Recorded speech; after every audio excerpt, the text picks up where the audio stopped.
Vamos lá. Hoje a gente está trabalhando mais uma parte introdutória, e como tem muita gente nova, a gente não conseguiu render tanto em aula aí, mas algumas perguntas que foram feitas, algumas colocações que estão sendo feitas já ajudam a gente a entender melhor a matéria, né? Então esteja atento aí nessas questões todas que a gente está falando. Comecem a ler o livro. Você tem a apostila na mão, lá perto da porta. Você tem a apostila na mão agora. Em casa, durante a semana, dá uma lida. Não deixa para ler a apostila só aqui comigo. Não deixa para pegar na apostila só aqui comigo. Dá uma lidinha. Teve alguma dúvida, alguma coisa? Manda para nós. Você tem meu zap na capa da apostila. Pode nos chamar, a gente está à disposição de vocês. Tá bom? Então, já vimos essa questão aí do ritmo, da métrica. Depois a gente vai voltar de novo, porque a gente vai passar pela página 7. E a gente dá uma explicaçãozinha melhor depois nessa parte de novo aí. Voltando para a página 1. Vamos lá. Seguindo aí na introdução à literatura poética e sapiencial hebraica. Depois de prosa. Ela é muito mais caracterizada pela utilidade da lição do que pelo valor estético. Grifa aí. A poesia hebraica, ela é muito mais valorizada pela utilidade da lição, ou seja, a mensagem que ela tem para dar, do que pelo valor estético. A nossa poesia, às vezes a gente olha muito o valor estético da poesia, mas às vezes não presta atenção na letra, na mensagem que tem na letra da poesia. No hebraico não. Você não vai achar essas características, mas você vai achar a mensagem. Salmos simples que todo mundo cita quase que todo dia, e tem gente até que ora. O Senhor é o meu pastor e nada me faltará. Esse salmo, quando ele é estudado, com toda a percepção da característica que a escrita tem, ele toma muito mais força. Até a tradução vai pesar muito na hora de entender o salmo. Você pega a palavra Senhor. O que é Senhor na língua portuguesa? Para nós, o que é Senhor? Para nós, culturalmente falando, o que é Senhor? Pessoa de idade. Você chama a questão de respeito e tal. No original hebraico, você não tem a expressão Senhor. Não tem. Foi colocado Adonai, a expressão Adonai, a expressão Senhor. Ela é uma tradução de Adonai. Adonai quer dizer Senhor. E normalmente, quase todas as Bíblias é traduzida assim. Mas no original hebraico não tem Adonai. Os judeus colocaram Adonai para que quando os seus compatriotas fossem ler a Bíblia, eles não tomassem o nome de Deus em vão. Está escrito nos mandamentos: não tomarás o nome do Senhor teu Deus em vão. Então, para eles não ficarem lendo e falando o nome de Deus constantemente, quando foi-se feita a tradução do hebraico para o grego, o Adonai tomou conta do Yahvé. Adonai é hebraico. O grego seria isso aqui, ó, Kyrios. Num grego seria Kyrios. Aqui tem som de I, tá? O Kyrios. Então, na tradução do hebraico para o grego, que foi a primeira tradução que se fizeram, colocaram o Kyrios. Aí os judeus começaram a falar Adonai. Por isso que a sua tradução tem Adonai. Mas o termo original, né? O termo original aqui é Yahvé.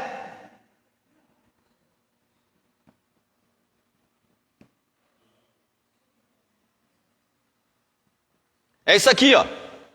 É Yahvé. Vou colocar só as vogais, tá? Aliás, vou colocar só as consoantes, não vou colocar vogal aqui. Se tivesse que colocar vogal, teria um A aqui e um E aqui. Mas no hebraico não tem vogal. No hebraico é só consoante. Seria Yahvé. Essa expressão Yahvé é o nome que Deus falou para Moisés.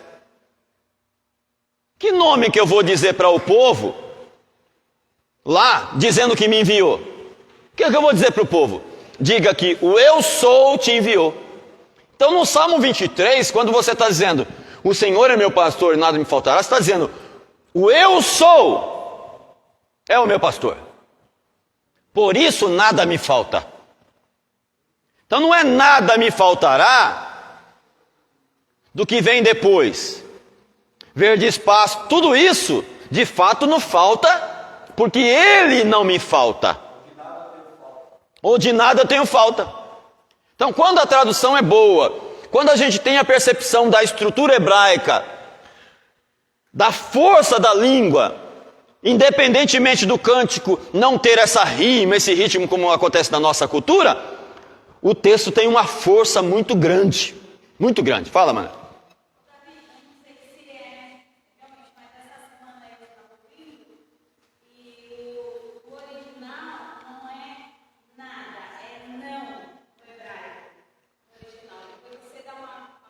O Yahvé é meu pastor. Na verdade, o original hebraico é: o Senhor é meu pastor, por isso nada me falta, ou por isso não me falta nada. Porque Ele é meu tudo. Mateus 6,33, o tema da festividade do Jumar. Buscai primeiramente o reino de Deus e a sua justiça, e todas essas demais coisas vos serão. O reino e a justiça só é o reino que é e só é a justiça que é porque Ele é o rei.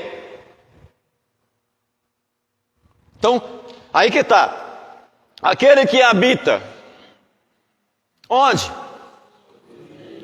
No esconderijo do Altíssimo. Aí é um atributo. É um atributo. Não é aquele que habita no lugar alto. Ele é o Altíssimo. Não é que Ele está no lugar altíssimo. Ele é o Altíssimo. É um atributo. É a qualidade de Deus. Então, quando a gente lê o texto bíblico, essa categoria de texto poético e sabedoria com um olhar um pouco mais minucioso, a verdade do texto vai ficar mais forte para nós. E a gente vai entender melhor o texto. Aí você prega bem. Quem aqui já ouviu uma mensagem do Salmo 23 que te deixou de queixo caído? Quem? O Alex. Quem mais? De você, olha lá, de você parar e falar, puxa vida, que mensagem, nunca vi uma mensagem do Salmo 23 dessa. Por quê? É um salmo tão conhecido, igual o Salmo 91, que é difícil você ver uma mensagem que te encanta, que te acrescente alguma coisa. Mas quando você tem essa capacidade de interpretação, quando você vai para o texto com esse olhar mais apurado, você consegue trazer coisa para o seu público quando você fala, ou para você mesmo, porque você deu um mergulho mais profundo. Então a Bíblia não pode ser um poço onde eu não tenho acesso à água que está lá embaixo. Você olha para a tampa, mas você não tem como abrir. Não pode só arranhar a tampa do poço. Você tem que mergulhar nas águas profundas para poder entender o texto. Sabe por quê? E sabe por que isso é importante? Que benefício traz? Em primeiro lugar, o beneficiado de uma leitura profunda da Bíblia é você. A sua espiritualidade cresce. O seu temor a Deus cresce. Porque o pregador que não é impactado primeiro com a palavra que está lendo, o próprio povo que ele vai pregar também não vai ser impactado. Estive pregando ontem na minha igreja, desde quinta falando, até o Daniel perguntou, minha garganta, estou com uma pastilha na boca aqui, para dar uma ajudada nas cordas vocais, estou falando desde quinta-feira. Domingo falei 2 vezes, de manhã e à noite. E à noite fui pregar, o pastor pediu para que eu pregasse de manhã na escola dominical, dei aula, e ele falou, Davi, vem preparado que minha garganta não está muito boa. Cansado. Mas peguei um livro do Spurgeon, que trabalha alguns sermões interrogativos, e li um pouco e tal, e dali eu consegui receber um direcionamento para pregar lá em Marcos 4, que fala sobre a tempestade. Jesus no barco. Irmãos, são mensagens singulares, você vê. Não fiz aquela pesquisa profunda, mas eu li o texto, eu entendi o texto. Eu enxerguei coisas num texto que normalmente às vezes não enxerga. Mas o texto primeiro falou comigo. Eu falei para minha esposa, os irmãos sabem a luta que a gente está passando? Eu abracei ela chorando e falei, amor, hoje Deus vai falar muito conosco. Foi ou não foi? Abracei ela, chorando, sentindo a graça de Deus, e falei para ela, amor, hoje Deus vai falar muito conosco. Deus vai falar muito através da palavra hoje. E não era vaidade, porque era eu que ia pregar, mas o texto já tinha falado muito comigo. O texto já estava mexendo comigo, e de fato foi uma pregação muito abençoada. Faz muito tempo que a gente não tem profecias no nosso culto. Tivemos profecia no culto, depois da pregação, Deus falando com algumas pessoas específicas, e recebemos muito a graça de Deus. Então entenda muito bem uma coisa, seja você pregador ou não, seja você pastor ou não, não importa. Se você estuda a palavra, se você lê a palavra, se você quer comunicar a palavra primeiro tem que falar com você. Ela tem que mudar as suas atitudes primeiro, o seu comportamento primeiro. Ela tem que mexer na tua alma primeiro, porque se mexer na tua alma, com certeza vai mexer na alma de quem vai te ouvir também, porque você já está sensível a ela. E esta matéria, principalmente com esses livros que ele trabalha muito a questão emocional, os sentimentos, bendiz a minha alma ao Senhor. O salmista falando consigo mesmo. Quem é que nos fala consigo mesmo? Bendiz a minha alma ao Senhor, e tudo que há em mim bendigo. É um salmo que o salmo é forte. Ele tem uma emoção, tem uma estrutura, tem uma força no texto. Eu, como intérprete, eu preciso perceber esta força no texto. Porque se você não perceber a força da revelação bíblica, o texto não vai falar com quem vai te ouvir, e nem com você. Diga.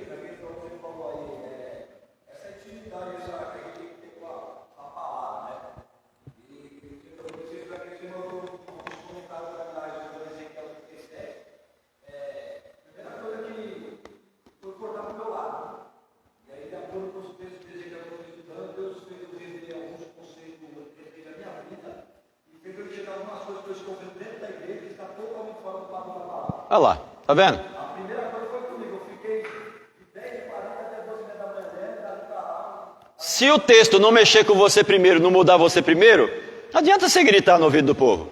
Sabe pregador de bom de bico, de gogó? Que ganha o pessoal num grito? Tem pregador que não grita, nem espanca o povo, nem nada aí, e consegue tirar o povo. A minha esposa foi muito edificada com mensagens do Hernandes lá no... Teve uma mensagem do Hernandes que falou tanto com ela que parecia uma profecia para ela lá no leito do hospital. Era visitada 4 horas da manhã, 3 horas da manhã, ela acordada falando língua estranha no hospital. Não adianta a gente viver uma vida. Entenda bem uma coisa, aqui é uma escola. Quem me conhece sabe disso, irmão Jair conosco, estou muito feliz de rever o irmão Jair, sabe que nós prezamos muito pela palavra aqui. E se eu, como professor, como teólogo, não for sensível às escrituras sagradas, ao que eu estou falando, vai embora daqui, vai para outro lugar. Porque estudar por estudar só para engordar a cabeça, tem escola melhor por aí, tem gente que sabe mais do que eu, mas aqui nós prezamos a graça de Deus acima de tudo. Nós precisamos estudar e entender que a palavra tem que mexer conosco, mudar o meu comportamento. Tem pastores aqui. Esses pastores precisam entender que a palavra tem que mudar a gente. Teologia por teologia, tem um monte de teologia por aí. Mas eu quero que a palavra seja o texto base da gente, e que a gente estude a palavra e sinta esta palavra mexendo conosco. Se eu vier como professor aqui, só ensinar por ensinar, não adianta para mim. Isso daqui para mim não é uma profissão, isso daqui é um ministério. Eu vivo disso, mas para mim não é profissão, é um ministério, é uma vocação, é uma chamada. Vamos lá. Se bem que o nosso olhar, ele é ocidental, é moderno. Seu olhar você está aqui. Israel é Oriente Médio, está lá. Passado, 2.000 anos distante, 3.000 anos. Você está distante. Você está distante de Jó? Olha para mim. Você está distante de Jó, dos fatos de Jó, 4.000 anos. Dos fatos do livro de Jó, você está distante 4.000 anos. Como entender um livro que foi escrito há 4.000 anos atrás? Sem fazer uma viagem lá para trás, querer olhar o livro com a visão moderna de agora. Você tem que se despir, você tem que se desconstruir da cultura. Para ler a Bíblia, você não pode ler com esse olhar ocidental, moderno.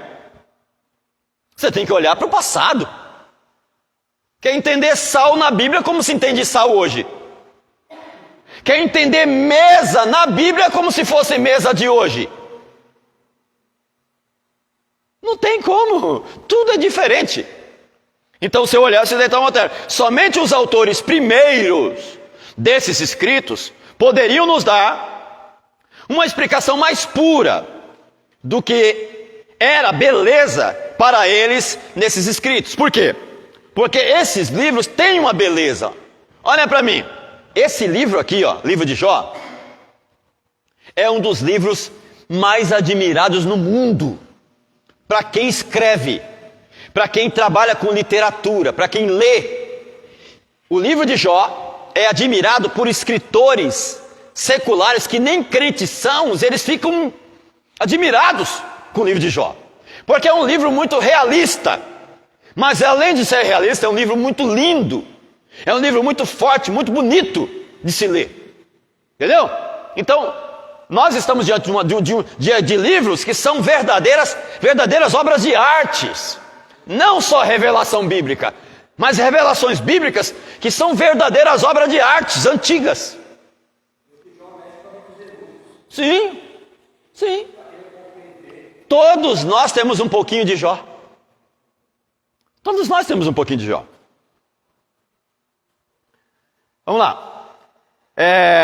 Exemplo disso são as palavras que funcionam mais como que servindo para os nossos olhos do que para os ouvidos. Grifa isso.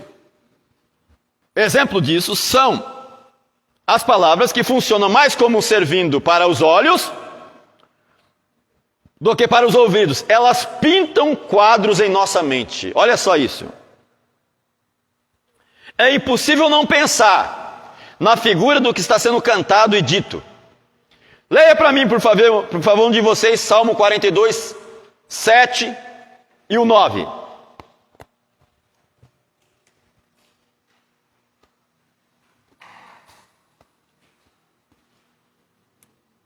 Salmo 42, o 7 e o 9.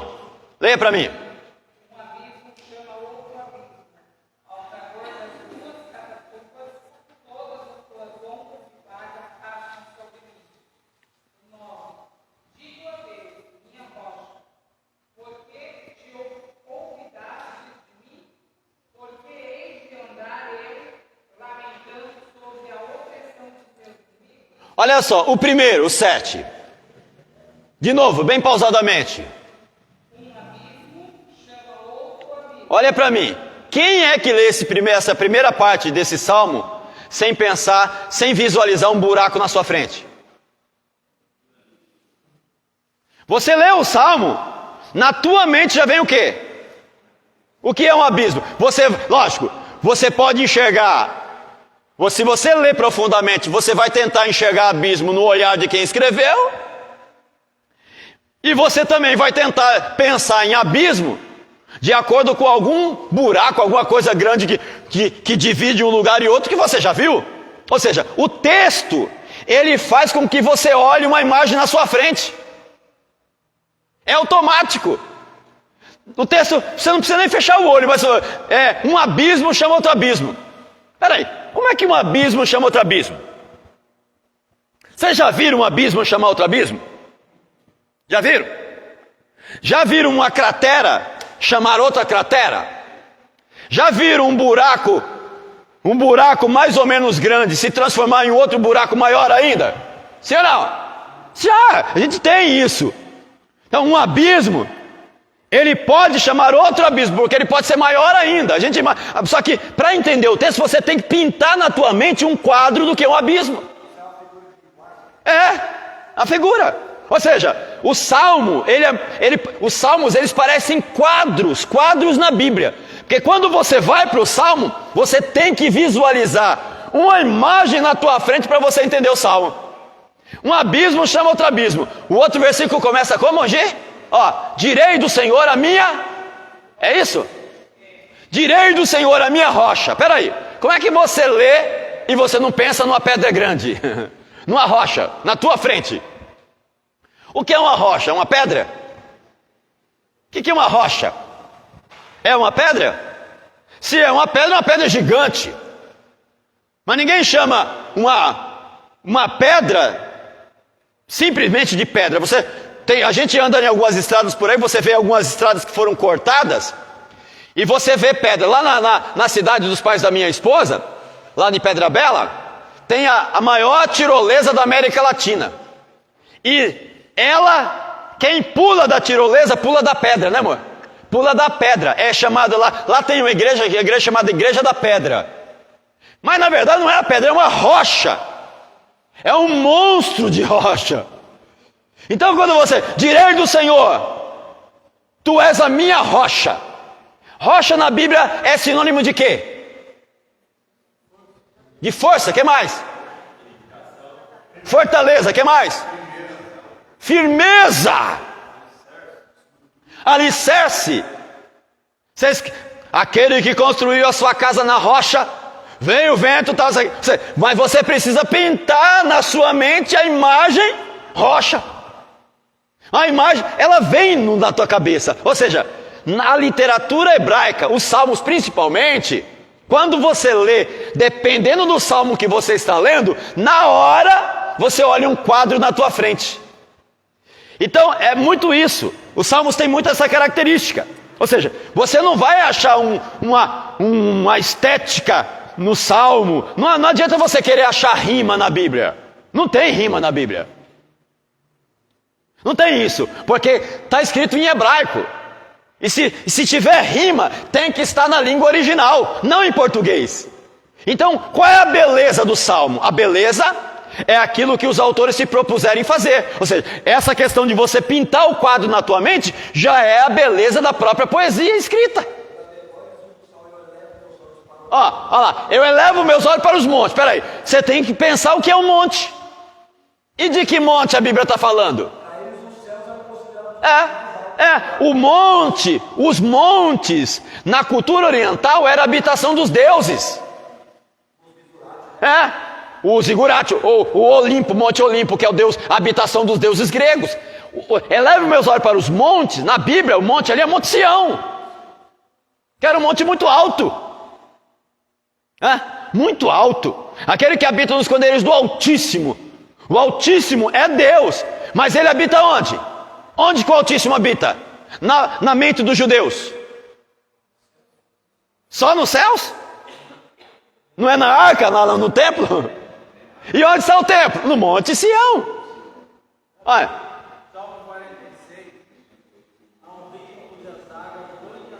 Olha só. Deus está no... Como é que você lê o Salmo sem... Peraí. O rio do Altíssimo. A cidade que passa um rio no meio dela. Como que você lê o Salmo e você não visualiza, você não tenta imaginar? Peraí, como é que entender uma cidade que passa um rio dentro dela? As moradas do Altíssimo. Deus está no meio dela, ela não será abalada. Deus ajudará ao romper da manhã.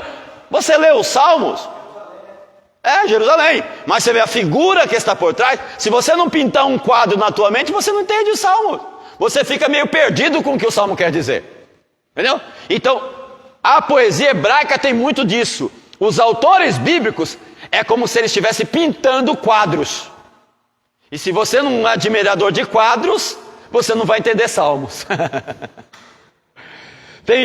Eu não tenho olhar para quadro. Tem gente que gosta, é arte. Aquelas pinturas abstratas, tem gente que interpreta o quadro. Então, O Salmo se propõe a ser mais ou menos isso. É uma escrita, está escrito em hebraico, mas os autores bíblicos, eles visualizam muito a imagem do que eles estão falando. E aí eles vão lá e colocam no Salmo. Fé? Isso, aí você tem que viajar para lá para trás. Vamos ver, vamos olhar para o autor. Pega o óculos, o autor, ele está escrevendo com óculos. Ele escreveu com óculos. Vai lá, escreve. Tenta pegar o óculos do autor e colocar em você. É isso, interpretar a Bíblia é como se você estivesse pegando o óculos do autor, colocando em você para tentar entender o que ele escreveu. Quem escreveu foi ele, não você. Mas você precisa tentar pegar o óculos dele para poder olhar para o texto. É mais ou menos isso. Não é uma tarefa fácil, mas vale muito a pena, viu? Porque a Bíblia Sagrada fica linda, fica maravilhosa. Tem textos bíblicos que a gente lê, gente, pelo amor de Deus. Nós tivemos na turma de quinta-feira, eu estou dando Jó agora, que é a mesma matéria, mas já estou em Jó. Nós tivemos uma aula de Jó que, olha, foi uma das melhores aulas que nós já tivemos até hoje, né, amor? Foi muito maravilhoso. A própria turma estava muito familiarizada, tão familiarizada com Jó, que o bem dizer, quem deu aula foi os alunos, não eu. De tão lindo que Jó já estava na cabeça deles. Já tinham lido Jó, já estavam entendendo Jó, estavam compartilhando o texto com muitas outras pessoas já, e vivenciando a realidade de Jó. Vamos lá. Cantares 2,15. Leia para mim. Cantares 2,15. O Cântico dos Cânticos, como você quer. Ó, para quem tem a Bíblia hebraica, católica, cuidado, porque você tem um livro que é parecido com o nosso Cantares, tá? Tem um livro que o nome dele é parecido com o nosso, mas não é o nosso, tá? Vai lá, lê para mim aí. Cantares 2,15.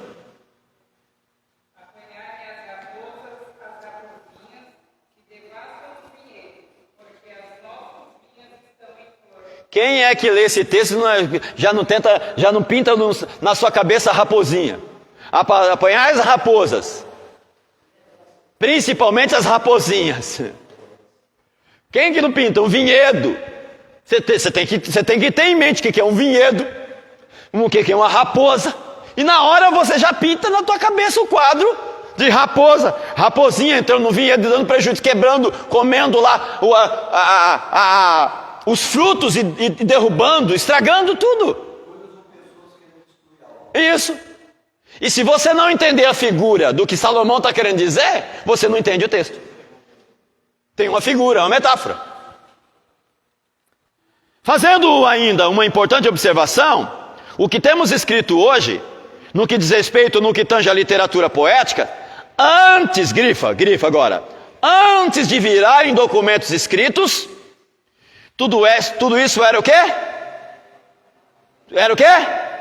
Falado cantado. Ou seja, antes de transformar em escrito, documento escrito igual você tem, era falado e cantado pelo povo. Era aquilo que era dito pelo povo diariamente. Depois virou Bíblia. Depois virou documento como você tem escrito na sua Bíblia. Por exemplo, uma coisa que eu estava acreditando, observando era esse fator de que hoje nós temos a Bíblia em mão, né? Então, sim. Como 9 livros que nos ajuda a ter, naquela época eles aprendiam tudo de ouvido. De ouvido. Então, mas aqui tá, Alex. Aí que entra, ó. O que está escrito na sua Bíblia hoje, antes, era cantado e falado. Ou seja, não era Bíblia para eles. Foi passado de geração em geração. Ou seja, virou Bíblia muito tempo depois. Olha a importância do que isso tem. Fala, Daniel. O conhecimento de revelação de Deus que Jó tinha era de ouvir. Ele não tinha a Bíblia na mão. Não tinha Bíblia na mão. Como é que esse homem foi julgado como o homem mais justo da terra sem Bíblia na mão? A gente tem 66 livros e não consegue chegar na unha de Jó. E Jó, sem nenhum versículo bíblico, era o homem mais justo da terra. No olhar de Deus ainda. Olha isso. Vamos lá. Só depois escrito. E isso nos referimos como que? Tradição. O que é tradição oral? Aquilo que é falado de pai para filho. Grifa aí. Ou anota. Tradição oral era aquilo que era passado de pai para filho. Como é que Jó conhecia Deus? Olha para mim. Com certeza os pais de Jó falou de Deus para ele. Como é que os pais de Jó conheciam a Deus? Os próprios avós de Jó falou de Deus para os seus pais. Era passado de pai para filho. Jó não era sacerdote da sua casa? Sacrificava para quem? Para o Deus eterno. Ele conhece a Deus. Como? De ouvir. E até hoje, dentro da cultura judaica, é tradição ser nosso filho desde cristãos. Sim, é passada de pai para filho. Mas hoje está escrita, a Bíblia já está escrita. Para a gente fechar. Por isso é muito difícil dizer quem eram os autores dessas poesias. Com isso podemos afirmar que quem escreveu, olha bem, quem escreveu registrou muito tempo depois. Tá passando o envelope para a gente tirar a oferta para o café. Quem escreveu, olha para mim. Para a gente fechar aqui, bem fechado. Olha só, presta atenção. Exemplo. Vamos lá. Exemplo. O livro de Jó provavelmente tenha sido escrito uma média de 4.000 anos. Vamos colocar 4.000 anos, pode ser até mais. Jó foi escrito aproximadamente 4.000 anos antes de Cristo. Mas que ele foi escrito 4.000 anos antes de Cristo. Foi escrito. Ou os fatos aconteceram 4.000 anos antes de Cristo? O livro de Jó foi escrito antes dos livros de Moisés. Vamos ser generoso, olha para mim, vamos ser generoso e dizer que o livro de Jó foi escrito 3.800 anos antes de Cristo. Aqui é a hipótese. Porque o de Moisés foi escrito 3.500. E o livro de Jó é o livro mais antigo da Bíblia. Ué, se o livro de Jó é o livro mais antigo da Bíblia e foi escrito aproximadamente 3.800 anos antes de Cristo, e os fatos aconteceram quando? 4.500 anos? 5.000 anos antes de Cristo? Ou seja, presta atenção, os fatos aconteceram muito tempo antes, mas os escritos, quem escreve sempre escreve depois. O escritor de Jó não foi Jó. O livro de Jó não foi escrito pelo Jó. Jó não leu o livro de Jó. Jó não leu o seu próprio livro. Mas Jó teve registrado a sua história. Ou seja, é bom que a gente entenda que quem escreveu está escrevendo os fatos que aconteceram antes dele. Como que esse homem escreveu? Como é que ele sabia disso? Com certeza ele teve acesso à história, ou fez uma pesquisa, ou alguém passou para ele também a história falando, ele foi lá e registrou. É só um exemplo, porque a gente vai chegar lá em Jó e a gente vai explicar tudo isso. Só um exemplo, é para vocês entenderem que o livro que você tem na mão aí, Bíblia, Moisés escreveu o seu livro de Gênesis 3.500, aliás, eu coloquei 3.500 antes de Cristo aqui, mas é muito tempo no caso, né? Só corrigindo aqui. Moisés escreveu o seu livro 1.500 anos antes de Cristo, só corrigindo aqui. Então, provavelmente, o livro de Jó tenha escrito 1.800. Um exemplo, é só um exemplo. Quando a gente chegar no livro de Jó, a gente vai explicar melhor. Porque nós estamos distantes do livro de Moisés 3.500 anos. Nós estamos distantes do livro de Jó 3.800 anos. Mas distante dos fatos é muito tempo mais. Quantos anos nós somos distantes do dilúvio? Historicamente falando, 6.000 anos? 8.000 anos distante do dilúvio? Pode ser que seja. O que eu quero que vocês entendam pelo menos aqui, ainda que as datas não sejam exatas certinho, que o livro que você tem na mão está registrado histórias que aconteceram muito tempo antes do próprio autor que escreveu. Então o trabalho que a gente tem de entender a Bíblia é mais do que vocês possam imaginar. Aí entra o que o Mojé colocou, ou seja, as questões históricas, geográficas da Bíblia têm que ser entendidas para que eu entenda o livro. E que data que eu tenho que estudar então, pastor? As datas que você tiver acesso, livros que tiver pesquisas escritas, qualquer livro vai te ajudar para você entender. Ah, se eu entender a história da Babilônia, vai me ajudar a entender a Bíblia? Lógico que vai. Se eu entender a história do Egito, vai me ajudar a entender a Bíblia? Lógico que vai. Se eu entender a história dos Sumérios, vai ajudar eu a entender a Bíblia? Lógico que vai. Por quê? Porque a Bíblia é um livro antigo, mas não é um livro velho. Fala, irmão Michele. Sim. Vamos lá.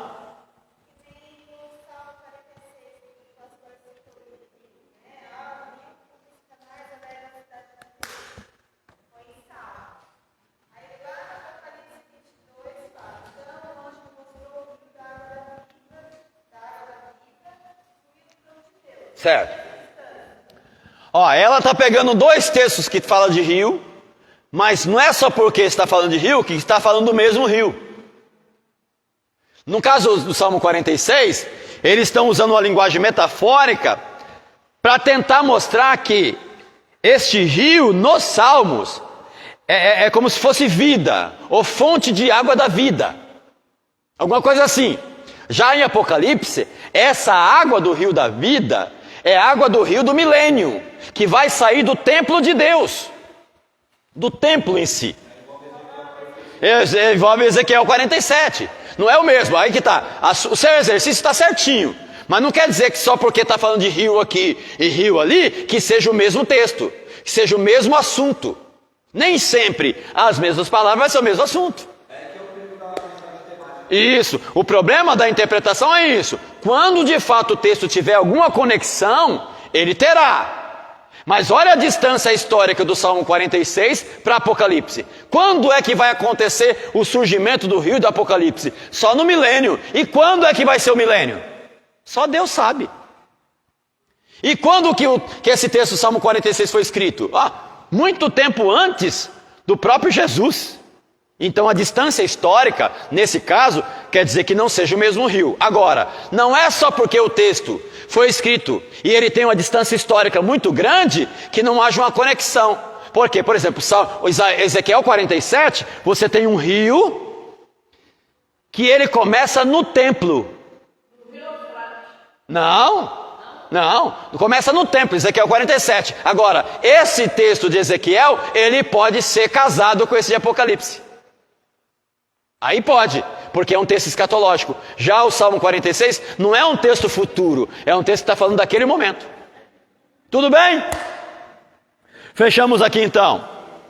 Para aí, anota aí onde a gente parou.